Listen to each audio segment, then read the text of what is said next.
Kumana na ikinya rĩa kiumia kĩhĩtũku rĩa kũheana marũa ma mũico marĩa metikĩririe kambuni ya Kenya Airways kũmba ĩmwe kwa ĩmwe kuma kĩharo kĩa JKIA nginyagia mũciĩ wa New York bũrũri-inĩ wa Amerika, rĩu honge itiganĩte nĩ ithiĩte na mbere kũnyita mbaru ikinya rĩrĩ nĩguo gwĩthemana na nditi cia gũkanjĩrwo marũa maya ma ũkui.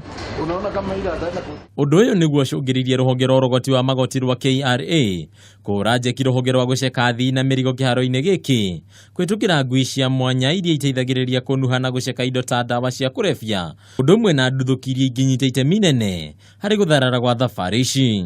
Right now we are very prepared for the inaugural flight. As you have just witnessed, we have now enough K9s for detection of narcotics and explosives. We've got scanners which will complement the K9s as well. So by so doing, we shall have a faster clearance of passengers at the airport.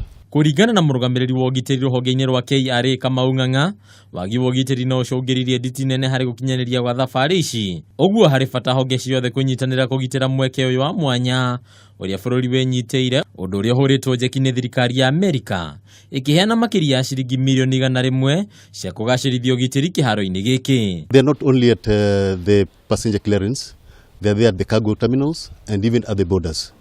Yes, we've increased the numbers. The United States will provide an additional $1.5 million, that's 150 million Kenya shillings, to the Kenya Airports Authority for additional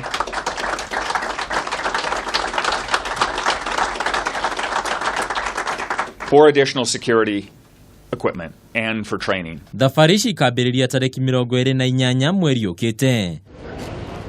Handũ-inĩ ha metha ya wonjoria ya Kameme TV, rĩtwa rĩakwa nĩ Bataru Bwa Mwangi.